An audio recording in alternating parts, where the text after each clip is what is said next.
364 दिवस तुम्ही आम्हाला बोलवत नाहीत, पण जे काय ठोकायचे ते ठोकून काढता. वास्तविक केलं रानबाजी गायकवाड आणि या पत्रकार संघाचे सर्व सन्माननीय सदस्य, इथं उपस्थित सर्व सन्माननीय पत्रकार बंधूंनो आणि भगिनींनो, आज दर्पण दिन 6 जानेवारीला आपण बाळशास्त्रींच्या जयंतीच्या निमित्तानं हा दर्पण दिन साजरा करतो. प्रास्ताविक करत असताना आमचे मित्र रानबाजींनी काही वस्तुस्थिती इथं मांडली, पण त्याच्या पलीकडं आजचा एक असा दिवस असा असतो, 365 दिवसापैकी 364 दिवस हे पत्रकारांचे असतात. आणि दर्पण दिन आमच्यासारखा सामाजिक आणि राजकारणात काम करण्यासाठी करणाऱ्या व्यक्तीचा असतो. कारण तुम्ही आम्हाला बोलवता, 364 दिवस तुम्ही आम्हाला बोलवत नाहीत, पण जे काय ठोकायचे ते ठोकून काढता. एक दिवस आम्हाला बोलता येतो आणि तोही दर्पण दिन. आम्ही काही पत्रकारांच्या समोर किंवा पत्रकारांपेक्षा हुशार आहोत असं नाही.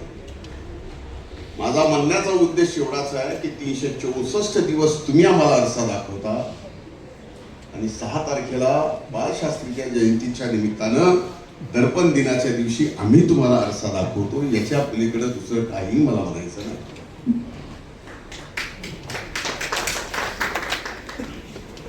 मी अनेक पत्रकार मित्रांच्या लहानाचा मोठा झालेलो आहे.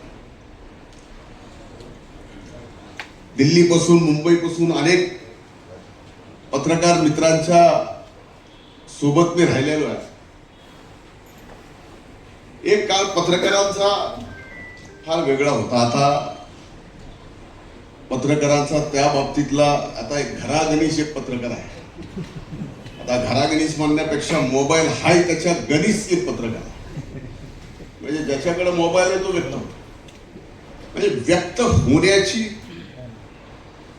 आणि कुठल्याही व्यक्तीला एखादा विषय मांडायचा, मग तो सामाजिक असेल, राजकीय असेल, विदेश नीतीवर असेल, आणखीन कुठल्या गोष्टीवर असेल. अगदी आत्ता धुरंधर पिक्चर आला त्याच्यावर सुद्धा व्यक्त व्हायला काय. पूर्वी वेगळं होतं, फक्त प्रिंट मीडिया होतं, नंतर टेलिव्हिजन आलं, आता तो सोशल मीडिया आला. आणि या सगळ्या परिस्थितीमध्ये आज आपण जे पत्रकार आहोत सर्वच, म्हणजे सर्वच क्षेत्रातले, मी म्हणत नाही की इलेक्ट्रॉनिक मीडिया आला त्याच्यात प्रिंट मीडिया आला, सगळ्यांसमोर हे आव्हान आहे. आणि त्या आव्हान आता कुठं आपल्याला घेऊन जात आहे. बातमी साधी सरळ सोपी असते, पण ती वाचली पाहिजे, कारण त्याचे व्ह्यूअर्स वाढले पाहिजे. त्याच्यासाठी त्याला बोल्ड केलं जातं. त्याच्याशिवाय टीआरपी मिळत नाही. ती गोष्ट केल्याशिवाय जर टीआरपी मिळत नसेल तर आता खरंच बाळशास्त्रींना अभिप्रेत असणारा पत्रकार आणि पत्रकारिता राहिली आहे, हा माझ्यासारख्याच्या मनात प्रश्न. आम्ही 364 दिवस चुकलो, तुम्ही 364 दिवस लिहून आम्हाला शिक्षा द्या, मान्य आहे. पण आत्ता पत्रकारिता एक काळ असा होता की त्या पत्रकारितेतून एखाद्याला जागा करणं, एखाद्याला अगदी नीट काम करायला लावणं.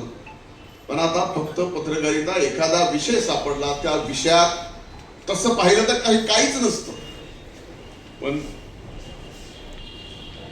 बोल्ड एकदम बातमी आणि त्या बातमीवर लगेच खाली विबस, त्या सगळ्या गोष्टी आपण बघितल्या.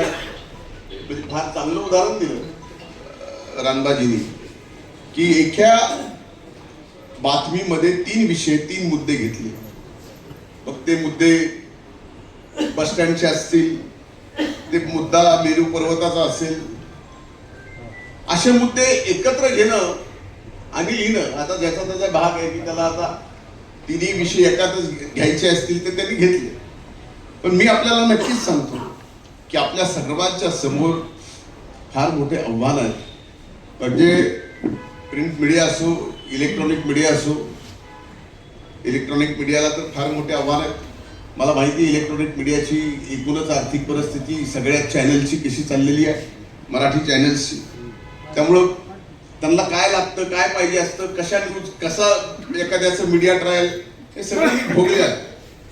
म्हणजे चांगलंही भोगलं पत्रकारांनी केलेलं आणि दोष नसताना आपल्याला भोगावं पण लागले. त्याच्या बाबतीत माझं काही दुमत नाही. पण आव्हान हे आहे की घराघरामध्ये पत्रकार तयार झालेला आहे. घराघरामध्ये पत्रकार नुसता तयार न झाला, आता पॉडकास्ट चालू झाला. आता पॉडकास्ट हे तरी फार पुढे आहे. युट्यूबचे अनेक न्यूज चॅनल चालू झाले. त्याला रजिस्ट्रेशन करायचं, कोणाला विचारायचं नाही, काय नाही, बातमीत काय लिहिलंय तुम्हाला मर्यादा आहे. पत्रकारिता म्हणजे एक असा विषय आहे की पत्रकारितेमध्ये दोन जणांच्या बाबतीमध्ये यांनी याला असं असं सांगितलं त्याची बातमी होऊ शकते. पण यांनी याला असं सांगितल्याचं मी ऐकलं आणि त्याची बातमी मात्र होत नाही. पण आता ते राहिलेलं आहे. आणि कुणी लिहिलंय, कुणाच्या बाबतीत लिहिलंय ते समजू शकतो. कुणी लिहिलंय आणि शेवट कुठं होईल बातमीचा, याचा मेळ लागणं कठीण आहे. त्यामुळं माझ्या दृष्टीनं आज पत्रकारितेच्या बाबतीमध्ये पहिला पत्रकारितेमध्ये विचारधारा असायची. आज त्या पत्रकारितेमध्ये विचारधारा आहे काही जणांमध्ये, नक्कीच मान्य करतो. पण बहुसंख्य जणांमध्ये विचारधारा आज राहिलेली नाही. पत्रकारिता ही फक्त TRP साठी, व्ह्यूअर्स साठी. आज खरं सांगा की प्रिंट मीडिया मधले आपले वर्तमानपत्र किती जातात, किती जणांच्या घरी जातात, हे विचार करण्याची गोष्ट आहे. म्हणून मला आज काही जास्त बोलायचं नाही. पण आपल्या समोरची आव्हानं मी तुम्हाला सांगितली आहेत. ही आव्हानं पेलत असताना आपल्याला सुद्धा वेगवेगळ्या पद्धतीनं फार मोठं चांगलं काम करावं लागेल. कारण शेवटी आपण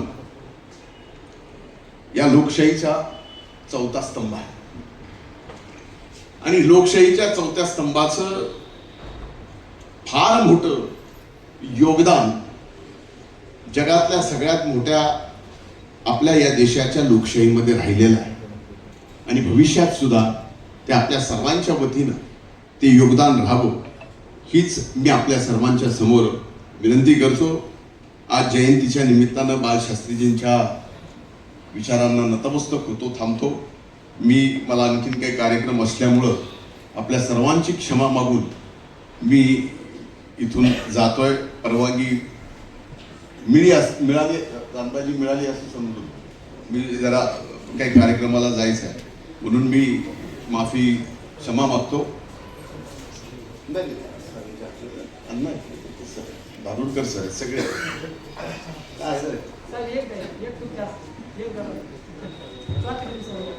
त्याची वेगळी बातमी व्हायची म्हणून टाळायला नाही एक मिनिट अंदाज देईल धारूरकर सर मी देण्याचा विषय नाही. आणखीन तेवढा लहान आहे. पत्रकारांना पुरस्कार तरी इतका मोठा नाही आणखीन झाला. म्हणून आपल्या सगळ्यांची क्षमा मागतो. खूप खूप धन्यवाद. जय हिंद, जय महाराष्ट्र.